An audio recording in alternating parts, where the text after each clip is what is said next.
Before we get going into today's Bengals breakdown, we will focus quite a bit on the Lael Collins release, so be honest with me in the comments section. How surprised were you that the Bengals cut Collins on Tuesday? Scale it for me from 1 to 10. The Bengals did make the decision to move on from Collins, and I'd say at least somewhat surprising move on Tuesday. It's a move that saves, depending on what exactly the Bengals do in terms of a potential injury settlement, saves somewhere between $7.4 and $6.4 million. So certainly not an insignificant amount of money being saved by the Bengals as they have the massive Joe Burrow deal, Jamar Chase in the pipeline, maybe Tee Higgins. We'll talk about that later on, by the way. Collins, of course, is still recovering after that awful, I call it a shredded knee. He tore 3 ligaments, suffered it late last year. Collins was still good as a run blocker last season, graded out at 73.5 in the PFF run grade, but also got beat a decent amount in pass protection. 5 sacks, 7 hits, 22 hurries. That's a lot of times getting beat in pass protection. I think all of the injuries that Collins has suffered over the years, as we'll get into more in depth, really began to limit just what he was able to do in terms of balance and mobility, etc. It was the injuries that are the big reason why Collins is no longer a member of the Bengals organization. Back in 2016, playing for the Cowboys, had a torn ligament in his toe. In 2020, I think the hip has been the real issue for Collins. Depending on who you talk to out of Dallas, it was Collins' hip was injured. That's why he was out of shape in camp in 2020, or he was out of shape in 2020, and that led to the hip injury. Both things happened. The reasoning is up for debate there. Then after he signed with the Bengals, after the Cowboys were unable to trade him, the preseason back injury limited him, was gutting through it, kind of limited throughout, was doing just fine, playing okay at minimum, was better than what the Bengals had in recent years at the spot. Then he tore 3 ligaments in his knee, and that is why he has been released. Simply put, Lael Collins is not healthy yet. Some reports saying, a month and a half. I think it might be longer than that until he's really able to play. Collins was not on a great recovery timeline. I know he'd said some good things publicly, but I don't think he was that close to being back, and that's why the Bengals have moved on from Collins. So sound off for me at the pinned comments of today's show. Was cutting Lael Collins the right move by Cincinnati? Y for yes, N for no. It is the pinned comment on today's video, so if the ad plays here on YouTube, that is fine. Take advantage and go vote. I do think it was the correct move. I don't get the sense that Collins is close to being healthy. And, if he does get closer in October, November, whenever, you can always re-sign him. Nothing stopping you from doing that unless there's a bunch of interest in him, which, again, I don't think is going to be the case as we sit right now. And with the way the Bengals choose to do business with their salary cap, with their accounting, with their books, that money saved will help. They're not a team that likes to do contract restructures. So that, let's just say $7 million, whatever it ends up being, is a lot. That will count. That will help as the Bengals try to juggle all of their contracts, their big expensive ones coming up down the pipeline. To put it succinctly, the money owed to Lael Collins and the impact the Bengals thought they were going to get simply did not add up. Didn't add up. So yeah, the offensive line didn't have the best stuff, some concerns there, whatever. I think they'll be better as they get more chemistry going. They didn't think it was going to be impactful enough to pay Collins. That's why in the end they've chosen to move on.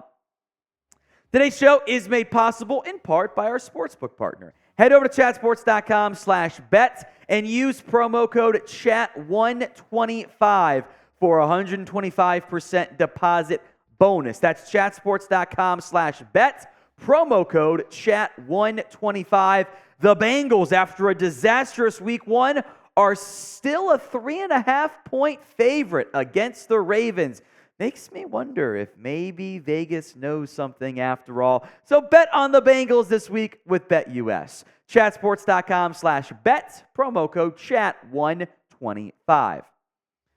Let's talk about Tee Higgins' future here, as the Bengals and Higgins are shutting down contract talks until after the 2023 season. There are even some reports, by the way, that he's just not going to be back in Cincinnati and could even hit outright free agency as opposed to a potential franchise tag move, which we'll go more in depth on here. Simply put, and the Bengals know this, Higgins is going to be expensive. And that is where we are at. And that's how football works. Now, important to note this too. The franchise tag cost is around $23 million. That is the current status of how expensive it is. Now, it sounds like the Bengals' initial offer was low, below the roughly $25 million number that I think Higgins can realistically get in the open market in free agency. So because of the franchise tag cost and the lack of creativity you have of it's $23 on your books in year one, he might hit free agency right away. There is a possibility the Bengals will not tag him, and they will try to win with him right now and then part ways and get a third-round comp pick. There's also this possibility too, of course, that a simple tag and trade can occur. Bengals tag him, they get a draft pick back. A team like, I don't know, the Giants or something doesn't have to bid against other teams and just lock him in and give up a draft pick in the process, which doesn't happen that often, to be clear. So prediction time once again. Is this Tee Higgins' last year in Cincinnati? A for yes, B for no. Please sound off for me in the comment section. What do you think ends up happening with Higgins after this season? Coming up next, we will take an in-depth look at the Joe Burrow contract structure. Some of the numbers have been a little bit inconsistent. I do believe we have the final actual version from our friends over at Over the Cap. So we will break that down in depth. I don't think you'll see much adjustment to the Burrow deal, by the way. But first, we are 194 subs away from 4,500. Help us get there. Hit that sub button right now, youtube.com/Bengals TV. Get more free videos all throughout the regular season. Now, the numbers we saw initially from Burrow haven't really changed. It's a 5-year deal, $275 million. The average per year figure is $55 million. Total guarantee, that includes injuries, $219 million. An unbelievable contract, a massive record-setting deal, which will not last forever in the NFL. What matters the most for the Bengals is the cap hits by year. Now remember, Burrow had 2 more years left on his deal, so it's really a 7-year contract with the way you're able to structure it. Here's how it breaks down. The cap hit this year is $19.5 million and change. Next year, it becomes $29 million and some change. Then there's the big jump. And if the Bengals wanted to, they could restructure that 2025 deal and push some money off into the future. But given the pretty steady rise across the board, maybe they do. I'm kind of unconvinced that they would in terms of that. It kind of jumps up by a couple $1 million every season. You're going, $46 million. Oh, my God. Basically, what the Bengals have done here is it's a very similar structure to the Mahomes deal. Mahomes hits the $46 million price tag in 2024. Then it's $48 million. Then there's a weird $44 million deal. They'll do some adjustment stuff there. Balloons to $62 million in 2027 where they could restructure it.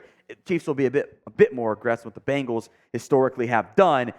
Chiefs are paying Mahomes almost $40 million this year. Bengals will hit that figure for 2 more years. And the salary cap has gone up by over $40 million the last 2 years. It shall continue to rise as we move forward. The big takeaways for me, this is not a hometown discount. Now, I know there have been some, Burrow's going to take less. No, he wasn't. Was never going to. It's not how NFL quarterbacks have done business. Outside of Brady, unless you're old or bad, players just don't do that anymore. But the Bengals were not cheap in this negotiation. They gave Joe Burrow a ton of cash in the contract. It was not we'll backload it, we'll cheap out, we'll give you limited guarantees. There's some rolling guarantees involved there, not to the same level of Mahomes' is kind of like almost fully guaranteed 10-year deal. But the Bengals weren't cheap. They paid up. They were aggressive. They are in building around Joe Burrow. I will give them credit for doing that. Burrow certainly won the negotiation because he's Joe Burrow. Of course he did with his agency. That was never, I don't think, that much in doubt. But I will give the Bengals credit for getting it done before week 1. Now I just need him to play better than he did in the first game.